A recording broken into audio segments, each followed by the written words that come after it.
What's that like?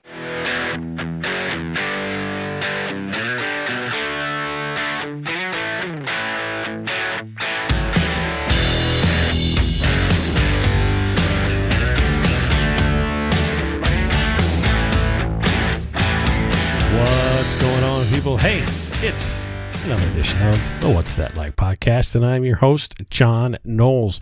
Merry Christmas, happy holidays, whatever it is you celebrate this time of year. I want to welcome you to the show.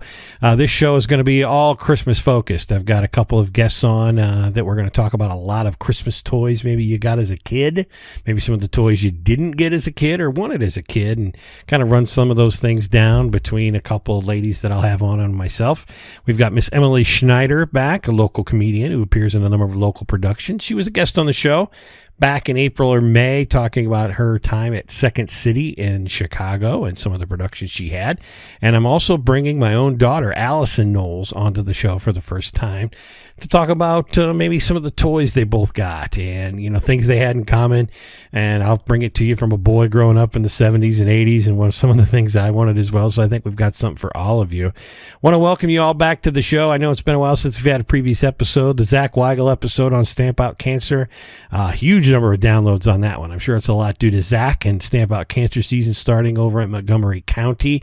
A lot of events going on there. Proud to say my band Retro Rocket's going to be supporting a couple of the couples coming up on both January 6th at Chaps in Litchfield, Illinois. We're going to be doing a show there in benefit of Team Ronco in Vickery.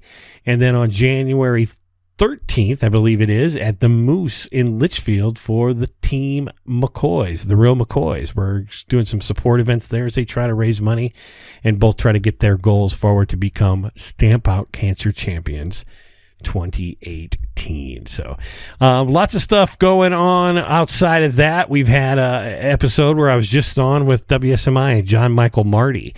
He had called me about, I want to say, a month and a half ago and wanted to know if there was a time I could come on the show and do that. I was able to find an hour last Friday to go sit in on the live WSMI show. Give those folks a follow over there on WSMI Radio and John Michael Marty's page on Facebook as well. They've got a lot of cool things going on there. Kind of a lifelong dream for me to be a guest on the radio. Didn't expect it would happen just because I was doing a podcast, but John found the podcast, thought I'd be an interesting guest, and I think we had some fun. You can hear that episode listed as a bonus pod that's in your feed as well if you haven't listened to it yet. That was a lot of fun. That's the raw, unedited version of the interview. Of course, he took out some of the commercials and music, but what you hear is everything that we did talk about.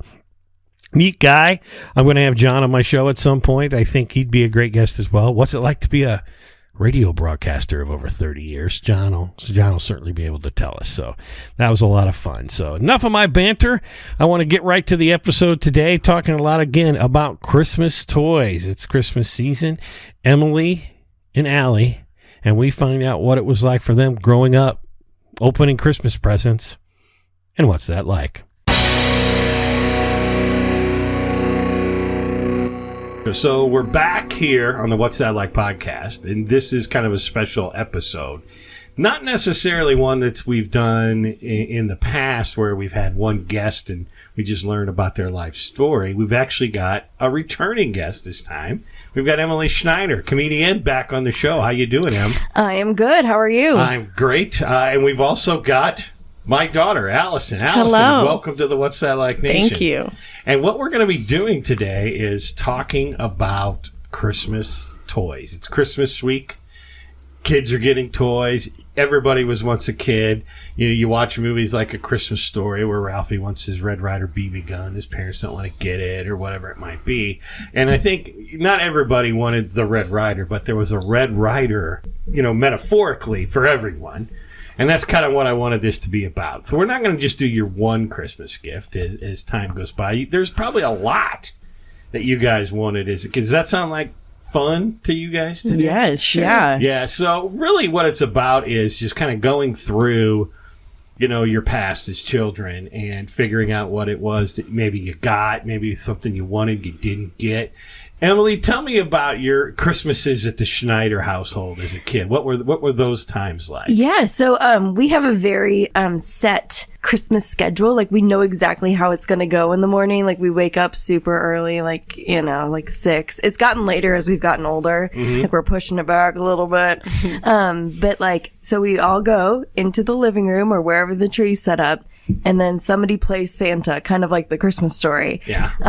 You pass out a present to everybody, and then one by one you go through and you open the present. So Christmas ends up taking, or like the unwrapping process is like 4 hours. Really? Yes. It's like a long process. Well, mom has to make sure she gets pictures, of you like awkwardly like holding up your giant things. And, yeah, so it's like a really long process for us. Do you guys have anything that you guys do? Like, I'll let you kind of handle that. I wouldn't say it's special or anything like that, or we have a tradition anymore. You always put on the TV of a Yule log, even though we have a fireplace that could be used. Yes. He puts up the fake one and it plays Christmas music, and we used to wake up really early, and now that Adam's older, we don't really have to do that as much. Adam's my brother. Yeah. Now that he's 14, he doesn't really care about waking up as early as he used to. And we just get up, and mom makes breakfast, and we open presents, and you still take pictures of everything. Yeah, it's true. You got to do that. I mean, why not? Because someday you're going to look back on it and go, wow, I got that, and I held it upside down. Yeah. And nobody noticed. The best backwards. ones are when you hold it up and it's like a picture of a UPS box. Yeah. And it's nothing even special. And then maybe there's some clothes that you can't recognize, right? Yeah. So if you think back, and Emily, we'll start with you on this one. If you think back to Christmases past, I asked you when you came over to make a list. So don't go to your number one on your list right now. And I know you said you didn't necessarily rank them, but what were one of the things maybe when you were in your, 5 through 10 years old range, or even a little older, that you thought, man, I really want to have that?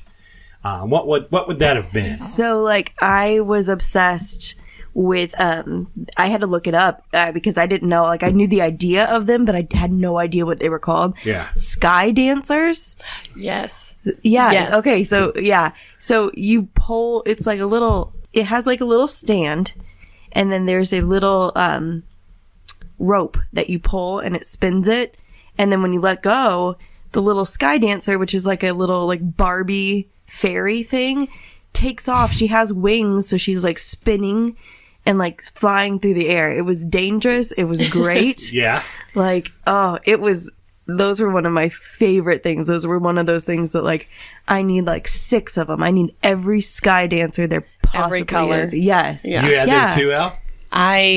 That wasn't on my list, but I had them for sure. They were dangerous. Yeah. They'd go up and hit the fan, and then they'd fall. They wouldn't be able to fly anymore. Do you both still have them, or are they gone? No, I have no idea. Were they real where were. fragile? Like, No. No? They were plastic. I was going to say, I think like they knew like they were going to have to be heavy duty because they were very prone to hitting walls and hitting people and hitting the ceiling, like in the fan, like The ceiling fan. yeah. Well, that's a good way to start. So you had it. You had it out. What would something be on your list that you would have gone? I would definitely say like the Polly Pocket stretch limo thing. It had a hot tub in the back for your Polly Pockets, and it had like 4 outfits, and it would play the Polly Pocket song when you honked a horn. And that was my favorite thing because they like went swimming in their hot tub, and it was a really glamorous life. Yep, I had Polly Pocket on my list too, but it was more like the little like cases that you open. Oh, yeah, I had. Yeah, my aunt had those, and that's what I Yes. played with too. I did not have the limo. I never got to limo status. Yeah. I always had like the little. It was like a clamshell. Yeah. It was like a clamshell, and it would open up, and like there's Polly like living in her clamshell. Just hanging out, like, but the only thing I will say about those is that they had like really, really tiny pieces. Oh, you could just swallow them. Yeah. Yeah. And like, living Lose in them. Yeah, living in a family with like younger siblings, like both of us, it was like, okay, I got to make sure my little brother doesn't swallow this. I have to be very careful. But I'm totally on board with the Polly Pocket. Polly Pockets. I got to change the channel here because I'm not a girl like you guys Yeah. were. Yeah. The thing that I had that was very, what I'll call similar to just you had to have it when I was a kid, and guys out there that are of my age and even younger were Tonka trucks, and maybe your brother Yes. even still played with these, but the Tonka trucks, man, they're just indestructible. You could ride those suckers, and they had the best commercials where they were like riding up and down log trails and tow trucks and holding everything, and it never seemed to work out that way. But yeah, if you ever had a Tonka if you ever had a Tonka truck, that was the ultimate. You didn't want to knock off. Like even as you get older, you want to show up in a nice vehicle with a nice name brand. When we were kids, if you showed up to somebody else's house with like a knockoff plastic truck, you were a second class citizen behind the Tonka kids. It sucked. But Tonkas were fun. Even on that note with trucks, if you guys out there remember, they were called Stompers. And they were these they ran on a 1.5 volt, like a AA battery. And they were about the size of a Matchbox car, but they were electric and they didn't turn or do anything. You just turned them on and they went, and they had these little rubber wheels, and you get all the different monster trucks in them.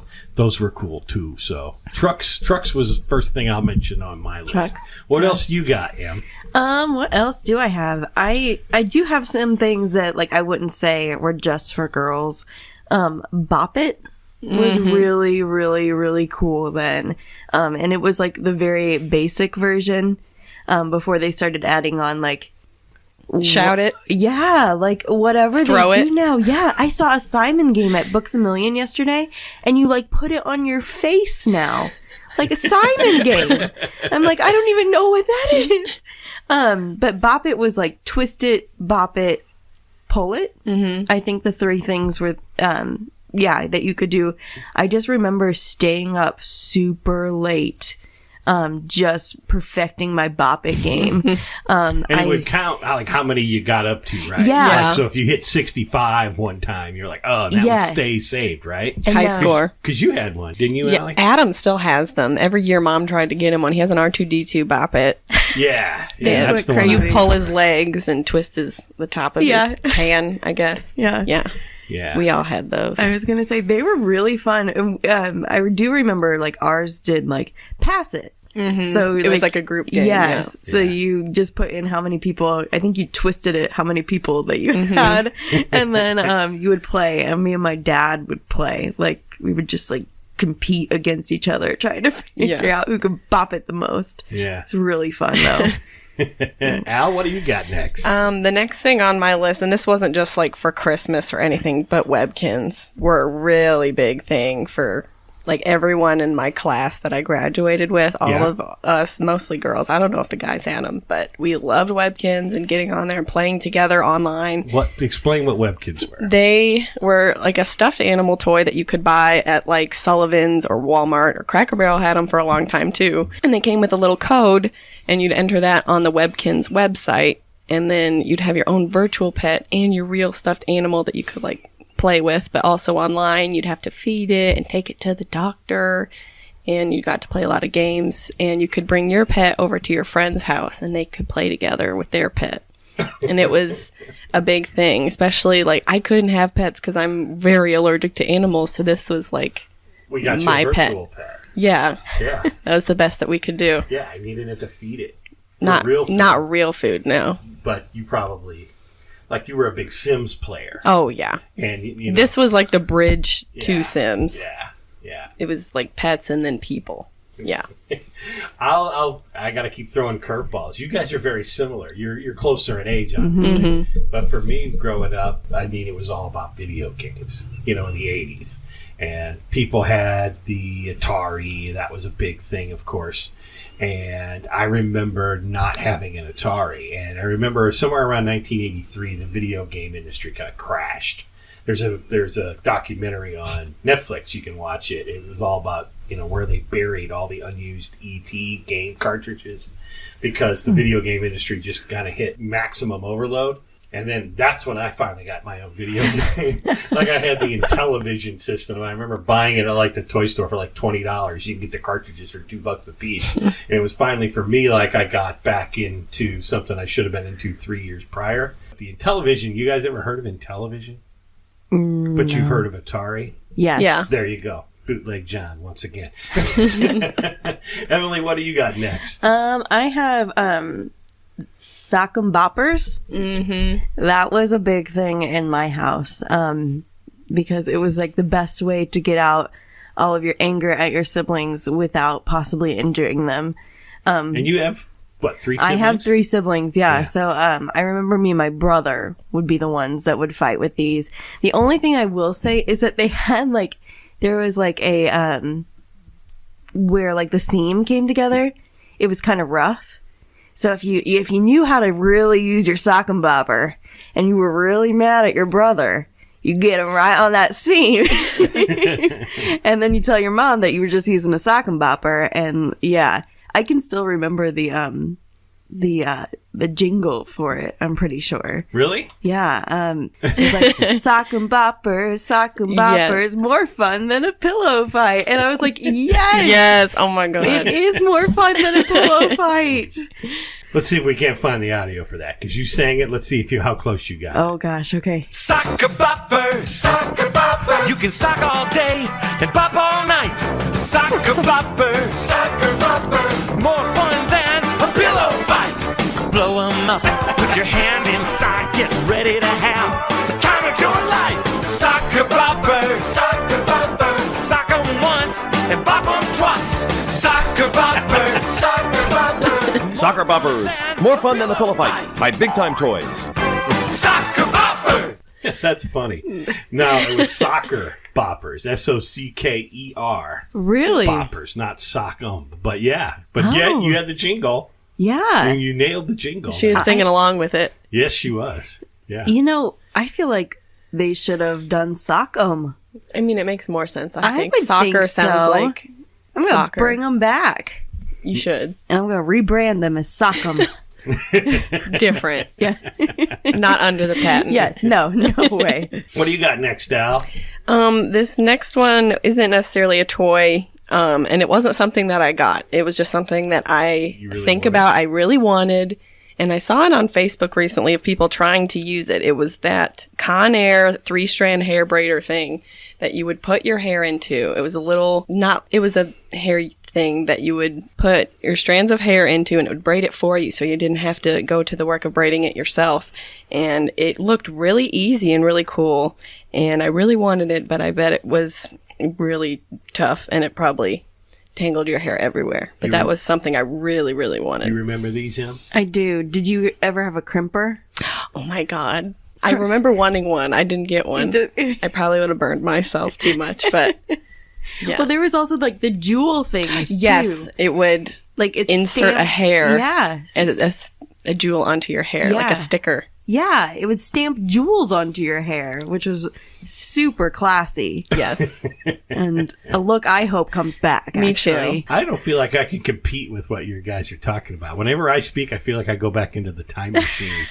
I mean, we kind of are too. These Yeah. aren't things that are huge now. Yeah. I mean, one of the things I got, and it actually took me about 25 minutes yesterday to try to figure out what it was actually called. Because all I remembered was it was this little helicopter. Now you get these air hogs where you fly the little helicopters. Now everybody's got a drone. But back then, remote control technology isn't what it was today. And sometimes in the mid-'70s when I was a kid, I got this toy where you just had like 2 levers and it would float the helicopter, but it was on a wire and it like had a hook.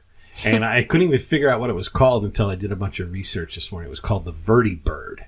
I don't know if any of you out there ever had a Vertibird, but it basically was just you could kind of accelerate to make the helicopter go higher, and then another thing made it spin. And all it did was go in a circle. So you would have to set up like your cars in that circle and hope to like crash into them with the helicopter. That's about all you had. I don't know. But I thought that was a pretty cool gift at the time. And the best thing about it was, if my brother's out there listening, is he's a couple years younger. You would hope he would walk into range and you would just like fly right into him and the spinning blades would whack him on the leg. Or Yes. You're so kind. Well, that's the way it was growing up back then.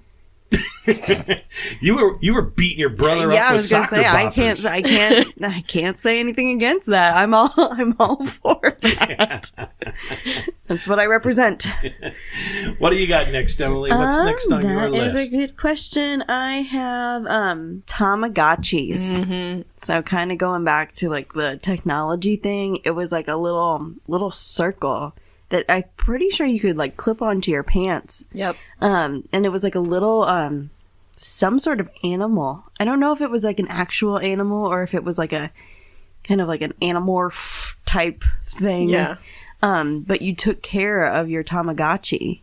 And was it like the commercial that really wanted you to have it, or? I don't know. I remember just everybody had their Tamagotchi. Like, everybody make sure that you're feeding your Tamagotchi because he will die and it will be your fault. Yeah, it sounds similar to It your was like WebKit. it was pre-Nintendo, like Nintendogs is what it was like. Yes, it was like the precursor for that. As cool. Like it was it black and white or was it color, or were there both? I want to say that maybe it advanced into color. Yeah. But I had the black and white one. I never had one. I just remember No? other people did, and I was just like, God, they're so cool. They have a little, like, it was like the size of an egg, and you could clip it onto your belt. Yeah. Yeah. And Let's- then it's let's- like pixelated. Let's go to the audio here. Well, if it isn't Tamagotchi, her new favorite pet. Yes. So what's that make me? Fish sticks? Oh, are you hungry? Oh, no. By all means, feed it. Play till your heart's content. Look, Goldie. I took good care of her, and she changed again. Change? How about changing some water here? Katie, Bus is here. So Tamagotchi can pause. I can pause too. Want to see that again? Tamagotchi, the original virtual reality pet. Your care determines the pets you get from Bandai. That's the one you were talking about. Yes. And I think they brought it back now. I think that's actually a thing Really? again. Yes. Yeah. Don't they just have that like as an app on a phone? Probably. Seem the best way to do that. Yeah. Yeah. Things aren't the same. Everybody, now even the 8-year-olds got smartphones. That's crazy. So, Allie, tell me what else was on your Christmas dream list? The second one, or my number 2 on my list, sorry, is a password journal. Password Journal. And I did have this. It didn't work, but it was like a plastic book cover is kind of what it looked like. It was a big notebook that was plastic, and it was supposed to be you could set up your own password that only you would know, and you would speak into it. Like if your password was like whatever you wanted it to be, you would just whisper that password to it, and that would open it, and it would only open to your voice, so you could keep all your secrets in your journal. And it never worked, at least not for me. But I thought it was really cool that I got it for Christmas. I was really excited. Something you had too? Yeah, I definitely had my password journal. No, it didn't work. Like, if anybody went up there and tried to open it, they totally could. Yep. They didn't have to say a password. They could have pried that thing open. Oh, yeah. So you'd write in it, but only your voice would open it. Yeah, you'd write in it and then shut it and click it shut. Let's hear the commercial. Vintage 2003. Oh, gosh. Dear Journal, today was a great day. We adopted a puppy, and I scored a goal in soccer. Only the new password journal lets you decorate your cover any way you like. Look, and it only opens to my voice. Girls rule. Password accepted. Welcome back. That's so cool. Your password, please. Girls rule. Access denied. We got my See, the little annoying brother little was brother trying trying to to do break into things. Didn't we? Design your own cover with the new password journal. Password journal comes with gel pen, nightlight, and decoratable cover. Batteries not included. New from Girls. I forgot it was like the invisible ink pen that you Yes, could it was use. the light. And you'd have to shine the light on it because then no one could get into it. But even if they did, which they did, they would have to have that light to look at what you wrote. Oh my I'm God. pretty sure my password was also girls rule. I bet mine was too. Like- We didn't have any creativity. We just took what the commercial said. Like, that's a great password. Yeah, True. The commercial showed like the little brother going, like listening at the door, and then he went in and he tried to say it, and he was trying to pry it open, and it wouldn't work. Yep. Girls rule. False advertising. So, if you were giving a 5-star rating on Amazon now for the password journal, what would you give? Like, for my nostalgia self, I would be like 4. But 4? For usability and trustworthiness, I would give it like a 1. Yeah. it didn't want to work. Good idea, bad execution. Yeah. It would probably be really cool now, though. Yeah. Like you'd have a face scanner. They have apps for that, again, that type of thing. No. Now, when I was a kid, we had these things. When I was little, there was, if I said the word weebles to you guys, what would you say? They wobble, but they don't fall down. Weebles wobble, but they don't fall down. And weebles were introduced back in the 70s. And you're looking at me like these eyes, and I'm like, you don't even know what I'm talking about. I don't think so. So weebles, if you would think about it, were like it's like a little action figure, but if your action figure literally was an egg. And they were like bottom weighted, and they'd be painted on. So you'd have characters, like you'd have Farmer Weeble or Darth Vader Weeble or whatever it was. But then all you had were these little oval things that would never fall over because you'd set them down and they'd sit right on the bottom. They were oval. And the big thing was that you bought these, and then all of a sudden they had like the farm, and they'd have a slide, and they'd have like a horse that you'd like have a little bowl in that you'd set the Weeble in. It was the worst gift ever. I don't know. I mean, they still make those and sell them though. Those? Probably like Disney Princess. Yeah, it reminds me of those Amazon right here. They have a farmyard Weebles. Yeah. It reminds me of those things that they do now. They're all over Disney World. Little people? Or Tsum. Oh, yeah. Yeah. Those stuffed animal things. Yeah, where they don't really have any like actual like features to them. They just have like all the face. Are the same shape with just like whatever character they are. Yeah, here we go. Here's a vintage commercial. Here we go.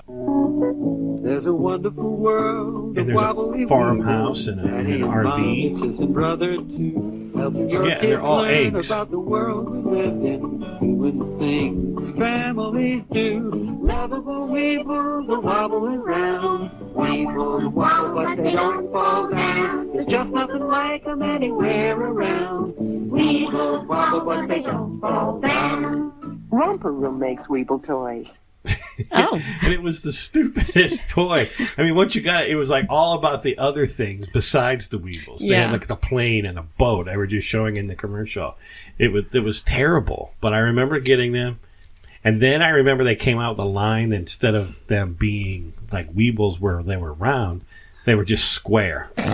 And I remember, and they you really played with don't this. fall down. And you played with this, I know, Al, because it still was probably at your grandma's house. It was a McDonald's that had. I know what you're talking about. It had a little McDonald's, but the little action figures they were just squares. So you'd plug them into the little spots. Oh, terrible. Okay. Yeah. I was gonna say that sounds like they fall down and they stay down. Yeah.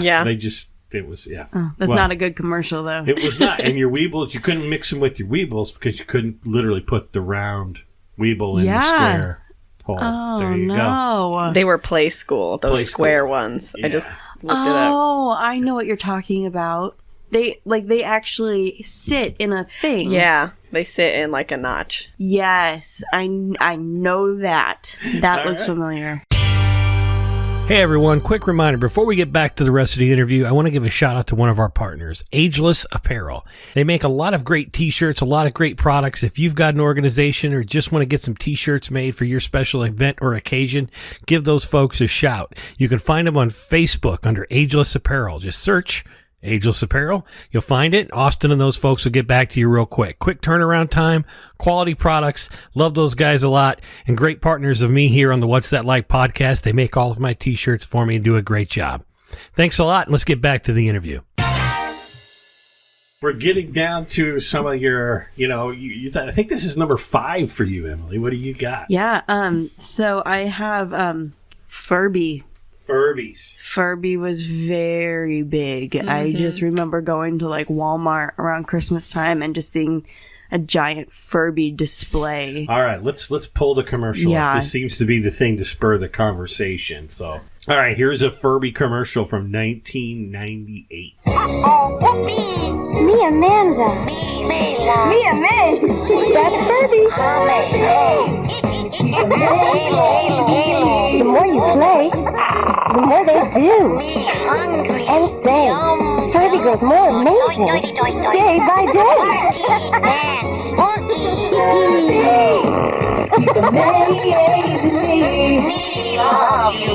Furby, each sold separately. Batteries not included. There you go. Furby. You mentioned it. Tell me about your Furby experience. I think the big seller was that they got smarter, which now looking back on it, I'm like, oh my gosh, that's dangerous. That's terrifying. Like, they're going to take over the world. Like, that was AI at its, like, simplest. It was the first Alexa. Yeah. There you go. And now You're shaking your head when you think about them, Al. Well, you had them. Yeah. I don't remember how many or what color or anything. I don't have a specific memory. I just remember them sitting in my bedroom, and they don't, like, turn off at night. Like, you could turn off, like, your baby shoo-shoo or whatever and turn it off, put it away, and it won't make noise. But this would, like, just blink, and it had that really loud blinking noise, if you know what I mean, the mechanism moving, and then it would just, like, squeal at you and want to talk. It was or like the little ears would they would wiggle back and forth. Oh, they were gosh. just, like, good in concept, really creepy in execution. And I think, like, the closest thing to that now would be, like, the Hatchimals or whatever. I don't even I don't know really what they are. I can just, they appear similar in my head. Yeah, like creepy. Yeah. Well, then was that one of those things that, like, you know, you would hear the horror stories like, my Furby said, die, child, die. Yeah. Like, my Furby's possessed. Yeah. That type of thing. These were the creepy toys that everyone seems to have a story about. Yes. Because they're... like Tickle Me Elmo. Yeah. Yeah. But Furby, number one on your list for probably the one you wanted, but just didn't like the most. Yeah, I loved it. I loved seeing it at Walmart, and I should have just left it there. Yeah. Should have just left it at Walmart. What about you, Al? What do you have number one on your list? Number one, and I guess it's not the most exciting thing, but I have the Barbie cash register that would... Yeah. You had a scanner, and it had a little headset on it, so you could talk into it, and all the buttons and money and fake all credit of that. cards, Fake credit cards that you could slide, and it really prepared me for working retail, honestly. And you two worked together for full disclosure. Yeah. So you both worked at the same place. Yeah, it prepared us. I was going to say, it was your orientation. We actually just give you a Barbie register. Fake credit cards and everything. Yeah. It's the same. Did It really you guys prepared learn me. customer service from it too? Yeah. Yeah. You dealt with customers all day. I'm cash register Barbie. Yeah.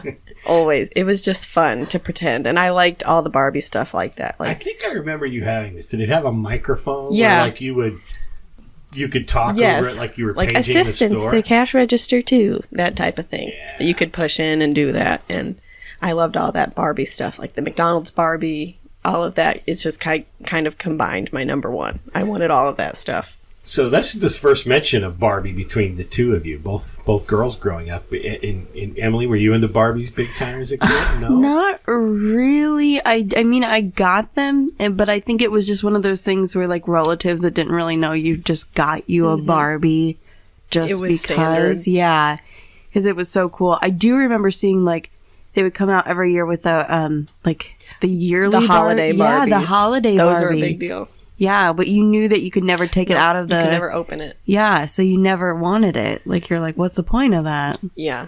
Talk about holiday Barbies and your grandmother, Al. Oh, yeah. In her bedroom, she has, it's like 5 or 6 rows in a glass case of holiday Barbies. All in the box. All in the box. Yeah. Yep. Yeah. No, I liked Barbie. I didn't necessarily want, like, oh, there's another blonde Barbie. I wanted, like, the themed Barbies, like the cash register thing, or that big Barbie head that you could design its hair. Yes. Those were the fun things for me. I even had, like, the Barbie computer games where you could design their clothes or ride horses and all of that type of thing. Those were my favorite. I loved the Barbie horse and ride. Yep. I think it was Horse Adventure. Yes, that one was the best. Oh my gosh, I loved it. Those were, like, my favorite. Like, I liked the Barbie video games. Yes, and the interactive things. They were so fun. Yeah, I liked doing the hair and the makeup. Those were fun. Those were That's probably those were more fun than just, like, the toy doll Barbie. Because, like, they had the weird feet. Yep. And like, their fingers and their hands didn't move. No. I wanted a Barbie that looked like me, and that was a problem. Like, my fingers come apart. Yep. And theirs do not. Your knees don't bend the opposite way Unfortunately. either. Yeah. If they do, it's a problem. Now, I mentioned knockoff Tonka trucks before. Did any of you get, like, knockoff Barbie stuff, and then you felt bad for You it? can tell Yeah. I remember noticing, and I remember because we also did the American Girl doll thing. Yeah. And I remember one year I got a knockoff American Girl doll, and I was just like, this is trash. This is just not good. Get out of my sight. I wanted them to look like me, and the one that was off-brand that Santa got for me looked like me, and I was disappointed. Yeah. I just didn't like it. So the off-brand thing, I feel like you could usually tell. My number one of toys that I just had to have stems from, you guys would probably guess this, Star Wars. The original Star Wars comes out in 1977. And at the time, what I would say is movie tie-in toys were not what they are today. Today, if a movie's going to come out, the toy manufacturers have been lined up for a year. They've had the script, they've built the toys, and now you actually get spoilers, so to speak, about the movie based on what the toys are coming out. Back in 1977, nobody cared. Like, maybe they had a couple of, apes, from Planet of the Apes or something. From the early 70s. So they thought, well, sci-fi toys going into a Star Wars movie, wasn't going to be a big deal. So actually the movie studio gave George Lucas all the merchandising rights back for Star Wars, which was actually the way he made the most money. Yeah. And if you think about it from that standpoint, he goes out and he tries to find a toy manufacturer to do it, and only one company did it. I think they were from Cincinnati. The toy company was called Kenner, and they were totally caught off guard. They didn't have toys available really quickly. So for a 7-year-old kid like myself, you wanted Star Wars toys for Christmas, but this is what you ended up with. Star Wars figures. R2-D2. Chewbacca, Luke, and Princess Leia. They're the Star Wars Early Bird set of figures. These 4 action figures are not yet available, but this Star Wars Early Bird certificate package is in stores with this colorful Star Wars picture display stand and certificate to send in to get a set of 4 figures by mail. They'll be sent to you at home between February 1st and June 1st. The Star Wars Early Bird certificate package, new from Kenner. So let me ask you girls a question. You wanted a toy. It wasn't available. And what you were going to get was a certificate that said you were going to get toys sometime between February and June of the next year. How did that make you feel if that wound up underneath your Christmas tree? I don't even know. It would be so many emotions. Yeah, it's like all of your hormones built up, so excited, and then you open it and you're just let down. Oh, just the waiting game then. I'm sure, you check the mail every day. Yeah, there was no tracking info. No. You didn't know when it was coming. Between February and June. God, what a long time. A 4-month window when your toys might show up that you got for Christmas. And let me tell you, those action figures, they pretty much sucked. Well, yeah. You talk about Barbies not having a range of motion. These were just basically cast plastic with crappy paint jobs. And like Luke Skywalker had a lightsaber.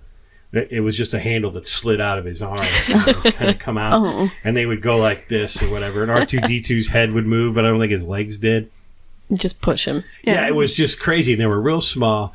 But then by 1978, they had it figured out. And then you were all over everything, they had my favorite toy of all time was my Star Wars X-Wing. My brother had the TIE Fighter because he was the bad kid. He's the evil Empire. And I was the good Umpire. kid. I said Empire. Shut up. And one of the things they would sell you was the big Death Star. But it wasn't the whole Death Star. It was just like a quarter of the Death Star. That's Death Store now. Now I can't even speak. Thanks a lot, Allison. The Death Star. But we didn't have that. So we had my uncle had built my mom a bookcase in high school, and that became our Death Star. So all the different levels of the bookcase was where my brother and I played Star Wars. So it was probably the most amazing set of toys you'd ever have. And then you take your toys to school, and then of course, some kid would show up and he'd have the new thing, and you're like, I hate that guy. Yeah. And if they got the new character and you didn't, so you just spent all your time collecting these toys, which now Star Wars toys collecting. All that stuff I had as a kid that I destroyed 10 times over, I could have put probably one of you through college with if I had him in mint condition. Isn't it crazy?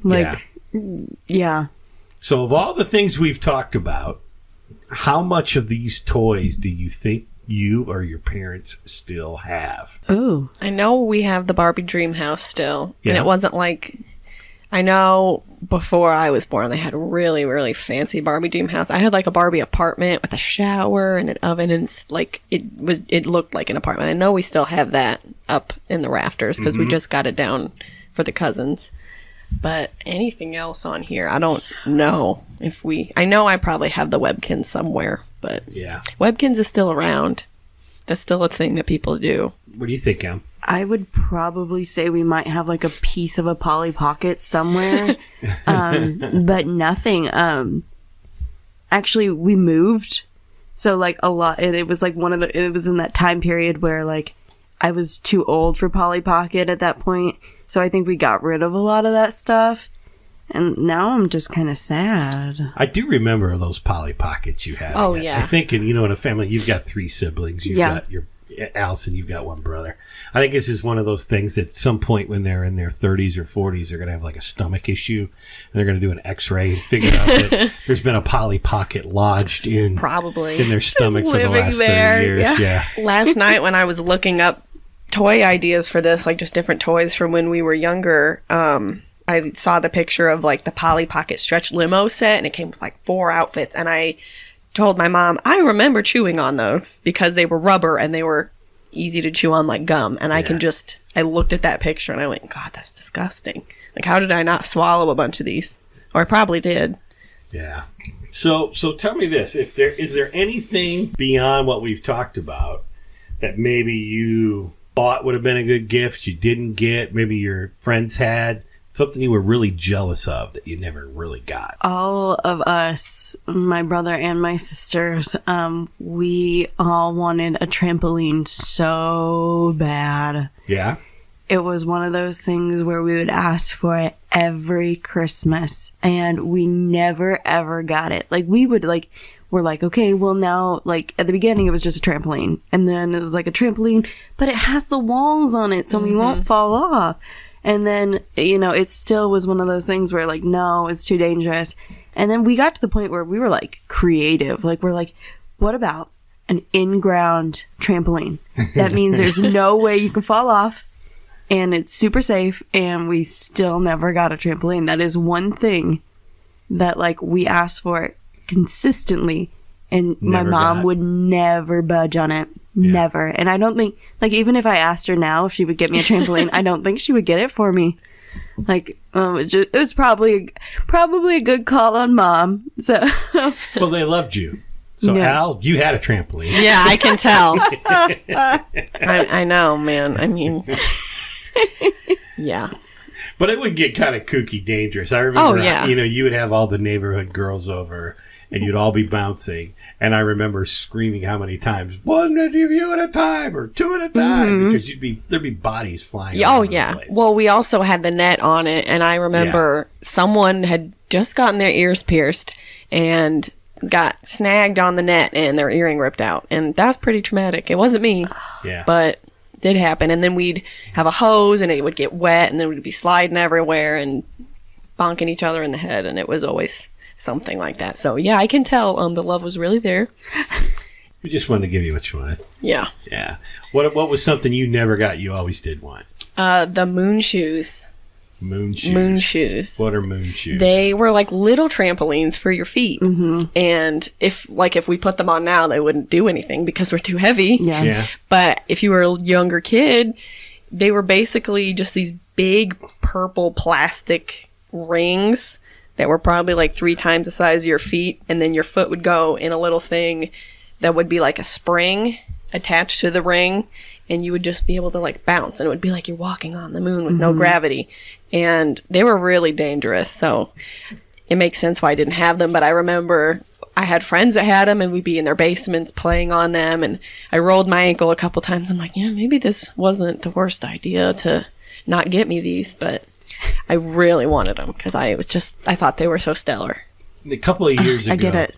Thank you. A couple of years ago, these hoverboards came out, and everybody's getting hoverboards, and then YouTube is full of everybody crashing on hoverboards, and then hoverboards and their batteries get banned, and you can't buy hoverboards. Maybe you can now because they improved them or something. They weren't exploding. That would be a thing to me that was like everybody wanted, but then looking back, you're like, that's the stupidest gift you could ever get anyone. If you guys, would you think of anything that like maybe you had or your friends had or that was for sale at some point that you look back now as adults and go, why did kids ever have those? What would it be? I know they weren't mine, but my Aunt Ashley had the Barbie with the roller skates that sparked, and they would literally catch things on fire. Like if you rolled Barbie really fast on these rollerblades, they would spark. It was like they had flint in them or something, and they would spark, and they could totally catch everything on fire if you did it right. Yeah, I remember they were like had the little lighter mechanism in them, and it would throw the little sparks. What? Yeah. Like no one looks like that when they rollerblade. I don't know. I'm surprised that was sold in stores for children. How horrifying. Yeah. You remember anything? Yeah. Actually, one of my favorite gifts that I ever got was a pogo stick. And like I begged for this pogo stick. I begged. I'm like, I am gonna be the next pogo stick god. And I wanted it so bad, and I didn't think I got it because I didn't get it on Christmas. And then I got it later in the day from my grandpa. My grandpa got me a pogo stick, and I was like, oh my god, this is great. I used it once. It tipped over because you have to have like some sort of subhuman like balance. Yeah. And I did not. And I used it once, and I was like, no, children should not use this ever. And like I'm pretty sure those have been around for a long time. Forever. Oh yeah. And I couldn't do it, but I got my pogo stick, and that's all that matters. But children should not use pogo sticks. I think you had a pogo stick. Oh yeah, we bought it. We bought it used at a yard sale, I think, for you. Good. From Paul and Beth Schneider. Probably. But think about this question now. Was there ever a time like you both, you probably still do it. You see there's gifts under the tree, and you might cruise by and go, is that my name on that gift? And then you're looking at that gift and you're looking at that box, and you opened up, and you couldn't wait to open that box, and you were sure it was one thing, and then you opened it up and it was something else. Do you remember anything like that on Christmas morning, Em? In the past few years, my mom's gotten pretty devious when it comes to wrapping things. So, like, if it's, let's say, if it's a Mac laptop box, you can pretty much guess that the Mac laptop is not in that box. Yeah. It's gonna be something ridiculous. I don't know what was in there. I'm trying to think. Something ridiculously small, like maybe like an iTunes gift card or something. Just not, you open it up, but it feels really light, and you're like, oh, maybe this the newest Air. Like, it's the newest Air version. And it's not. It was Air. Yeah, it sure was Just Air. Air. Yeah. Just Air. That's the new brand that they came out with, actually. Yeah. What about you, Allie? I remember, it's not necessarily like I was disappointed, but I don't even remember what toy it was, but you wrapped something in a box for like a desk chair. Mm-hmm. And I thought oh my God, this gift is so big. I bet it's really fun, like Lego set or a toy. And I undid the wrapping paper, and I was like, oh my God, it's a desk chair. Like, what is the point of this? I don't remember what was in the box, but it wasn't a desk chair, so I wasn't too disappointed. But I remember as a kid always thinking like, oh my gosh, I wonder for Christmas if they're gonna take me to the zoo or to Disney World. And I always get my hopes up like this, that something really big or something really exciting you were gonna surprise us with, and it wouldn't happen. And I didn't want to be a complaining kid, so I never said anything, but I was always just like, Christmas would end and I would go, oh, it didn't happen this year. It was always that sort of thing that I would play things up in my head that something really big was going to happen, and then it wouldn't. Pressure she's putting. I was going to say, Merry Yeah, Christmas to you. Yeah. High stakes. Yeah. When I was a kid, the thing I remember wanting the most, and this is probably late 70s as well, is I wanted a slot car track. You know what those are? Where you just had the plastic track and you'd have the little controllers and the cars would race around. I wanted one really, really bad. And before Christmas, a box showed up, and it was of the proper proportion. You know, it was, you know, a couple feet across, 6 or 7 inches thick, and I'm going, that's got to be the slot car track. It's got to be the slot car track. Christmas morning comes. I'm so happy. I open it up, rip it open. It was what was called a toss-across, which was basically a little beanbag game where you threw it at these things and you played tic-tac-toe. I hate the toss-across. Hated the toss-across. Biggest disappointment of my life. I told that story to my wife, your mother, Allison, and probably in somewhere in my mid-20s, she bought me a slot car track. So finally at some point I got one. But there was never anything did you ever open something up for Christmas and just immediately go, oh, I hate this? Probably any time as a kid I got clothes, I was like, God, this one. Because it would be wrapped in a box and I'd go with probably a toy. Yeah. And it was like clothes or something. And I would just be disappointed. Yeah. Yeah. I can totally get behind that. Or like now, like when I get socks, I'm kind of excited. Same. Like I'm like, yes, socks. I need some. Yep. But then I was like, oh my gosh, socks, really? I know. What a waste. Yeah, right? like what a waste of a box. Put some toys in there. Thanks, Santa. Yeah, thanks, Santa, for nothing. Well, we never mentioned you mentioned Legos maybe a second ago. Legos, were you guys into Legos at all? They weren't my thing as much as they were my brother's. Yeah. Or anything. I mean, I liked playing with them, but I wasn't the person that wanted like you were talking about Star Wars or something. Like, I didn't want the set where you'd build the Death Star or anything of that sort. I just would I'll build a square of Legos.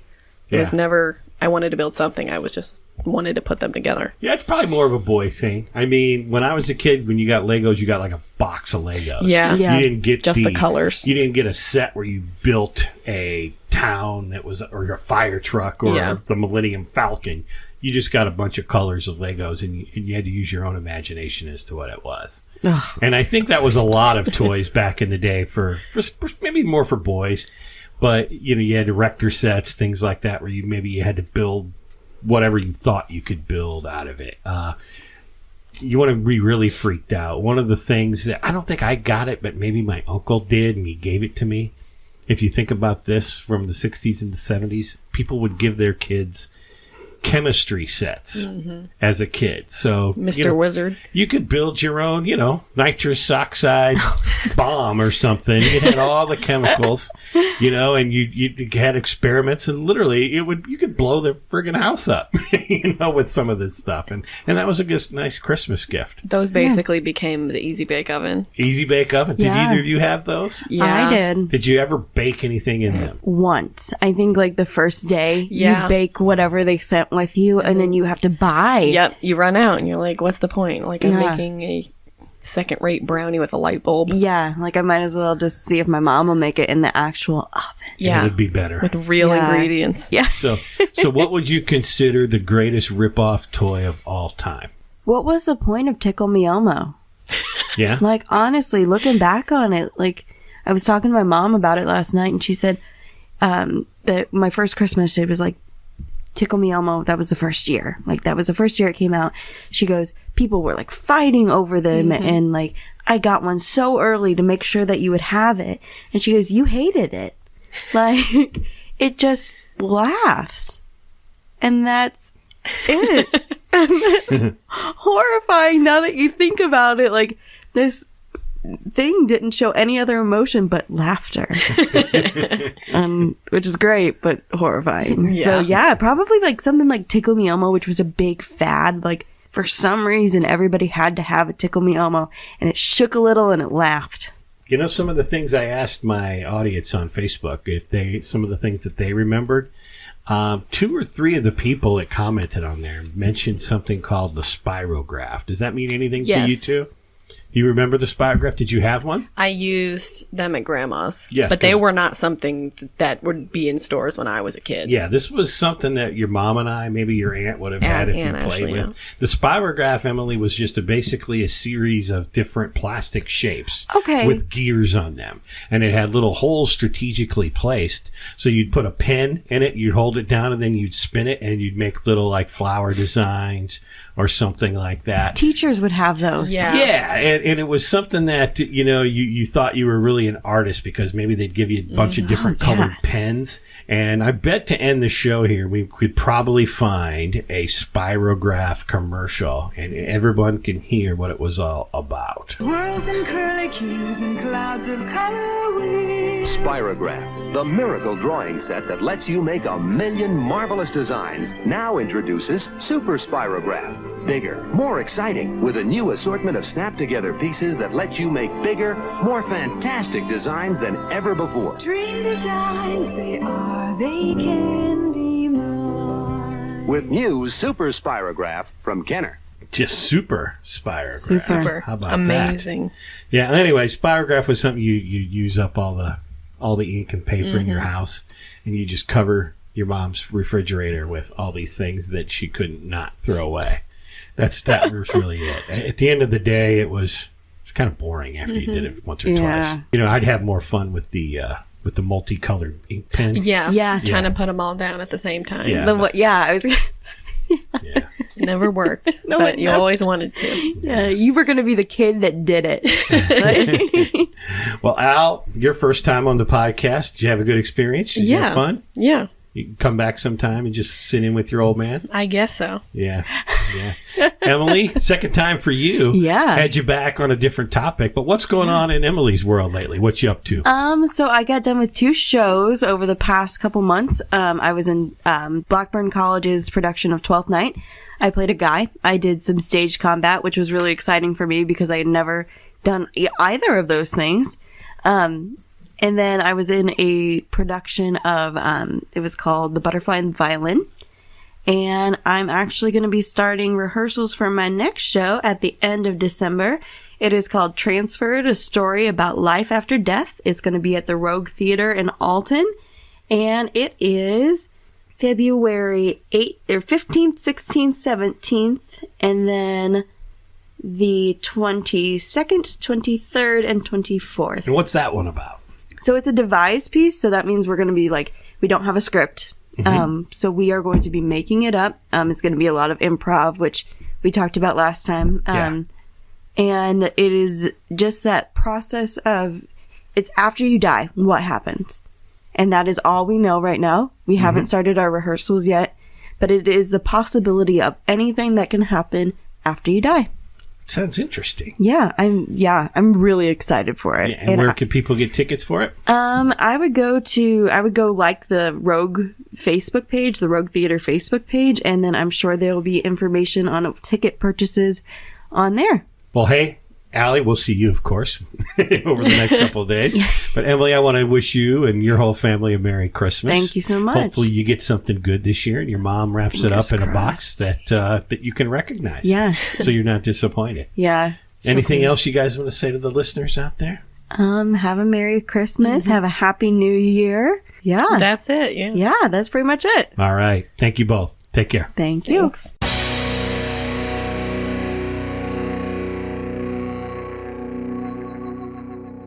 All right, another great episode. I want to thank Emily and Allie for coming in. Once again, if you want to catch up with Emily and everything she's got going on, go to the Rogue Theater. I think you'll find that page on Facebook. She's got some productions coming up there in the new year. And for my daughter and myself, we just want to thank you for joining in with some of the banter we had going back and forth as well.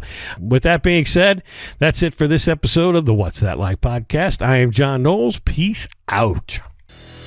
What's That Like is available in the iTunes and Google Play stores.